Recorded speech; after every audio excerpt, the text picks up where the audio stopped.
Hi నమస్తే అండి, welcome to our channel. ఇప్పుడు మనము అటుకులతోటి సింపుల్గా మిక్చర్ ఎలా చేసుకోవాలో చూద్దామండి. అంతకన్నా ముందు వీటి బెనిఫిట్స్ ఏంటో మనం చూద్దామండి. అటుకుల్లో ఐరన్ ఉంటుంది, రక్తహీనతను తగ్గిస్తుంది, డయాబెటీస్ వాళ్ళకు కూడా చాలా బాగా పనిచేస్తుందండి. దీంట్లో బి, సి, కే విటమిన్స్ ఉంటాయి. ఇవి వెయిట్ లాస్కి కూడా చాలా యూజ్ అవుతాయి, ఎందుకంటే దీంట్లో గ్లూకోజ్ పర్సెంటేజ్ చాలా తక్కువగా ఉంటుంది. కాబట్టి ఇలా చేసి పెడితే పిల్లలు కానీ పెద్దవాళ్ళు కానీ చాలా ఇష్టంగా తింటారండి. ఇప్పుడు తయారు చేసే విధానం చూద్దాం. ఇప్పుడు మనం స్టవ్ ఆన్ చేసుకొని ఒక బాండీ పెట్టుకొని కొంచెంసేపు హీట్ అవనిద్దాము. తర్వాత అటుకులు వేసుకొని నిదానంగా సిమ్లో పెట్టి వేయించుకోవాలండి. హైలో పెడితే మాడిపోయే ఛాన్సెస్ ఉంటుందండి. అలాగే అండి, మన ఛానల్ ఎవరైనా ఫస్ట్ టైం చూస్తున్నట్లయితే సబ్స్క్రైబ్ చేసుకోండి. పక్కన ఏమైనా బెల్ ఐకాన్ కూడా యాక్టివేట్ చేసుకోండి. నేను ఫర్దర్గా పెట్టే వీడియోస్ మొత్తం నోటిఫికేషన్గా వస్తాయి. అలాగే వీడియో మొత్తం చూశాక మీకు నచ్చినట్లయితే ఒక లైక్ ఇవ్వండి. మీ ఫ్రెండ్స్కి రిలేటివ్స్కి షేర్ చేయండి. ప్లీజ్ అండి, మన ఛానల్ సపోర్ట్ చేయండి. చూస్తున్నారు కదా అలా నిదానంగా వేయించుకోవాలి.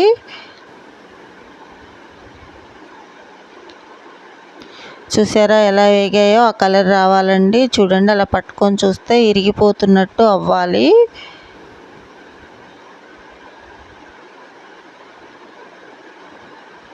ఇప్పుడు మనం ఒక ప్లేట్లోకి షిఫ్ట్ చేసుకుందాము వేయించుకున్న అటుకుల్ని. తర్వాత ఆయిల్ వేసుకుందాము.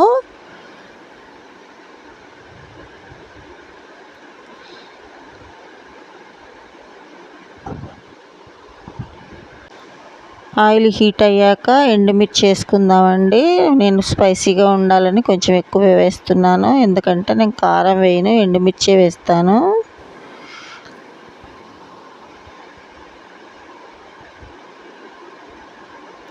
అలా తుంచేసి వేయడం వల్ల సీడ్ కూడా లోపల వేగేసి చాలా బాగుంటుందండి, ఆయిల్లో వేగేసి.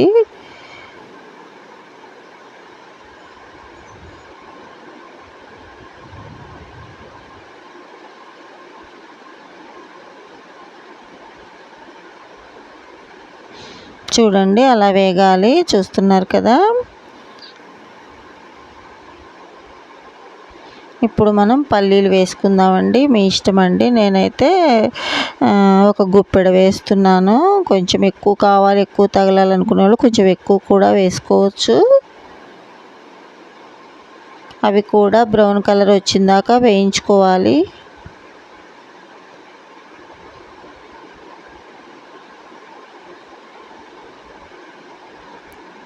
అలా నిదానంగా సిమ్లో పెట్టి ఇవి కూడా తిప్పుతూ వేయించుకోవాలండి. చూస్తున్నారు కదా.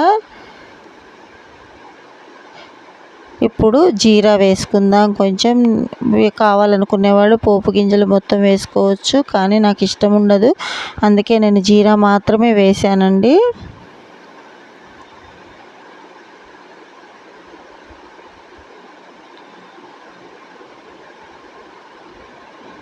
తర్వాత కరివేపాకు వాష్ చేసేసి స్టెయిన్ చేసి కొంచెంసేపు డ్రై అవ్వనిచ్చి వేసుకోవాలండి. ఇది కూడా కరకరలాడేటట్టు వేయించుకోవాలి, అప్పుడే చాలా బాగుంటుంది. నిదానంగా ఒక గరిటెతో కలయపెడుతూ నిదానంగా వేయించుకోవాలండి. అప్పుడు చాలా టేస్టీగా ఉంటుంది, కరకరలాడేలా వేగుతాయి అన్నమాట.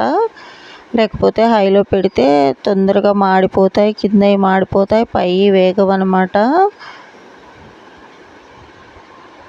చూడండి, అలా వేయించుకోవాలి, ఆ కలర్ రావాలి.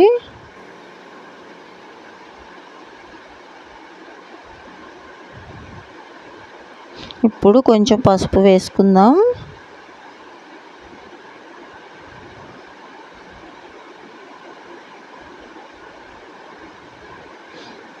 సాల్ట్ కొంచెం రుచికి సరిపడా సాల్ట్ వేసుకుందాం. నేను ఇక్కడ పింక్ సాల్ట్ వేస్తున్నాను, మీకు ఇష్టమైతే నార్మల్ సాల్ట్ కూడా వేసుకోవచ్చు.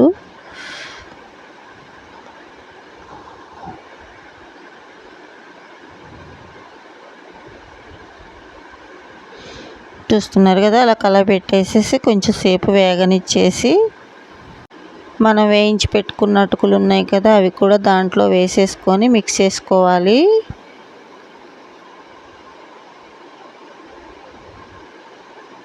ఈ ప్రాసెస్ అంతా స్టవ్ ఆఫ్ చేసుకొనే చేయాలండి. ఇంకా ఇవి వేగాయి అవి వేగాయి కాబట్టి ఇంకా అవసరం లేదు.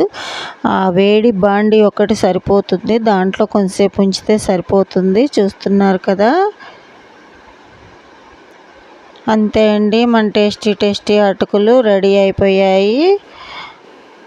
అంతే అండి, వీడియో ఇంతటితో కంప్లీట్ అయింది. నా వీడియో కనుక నచ్చితే please like, share and subscribe to our channel and click the bell icon to get all notifications. Thank you. Bye bye.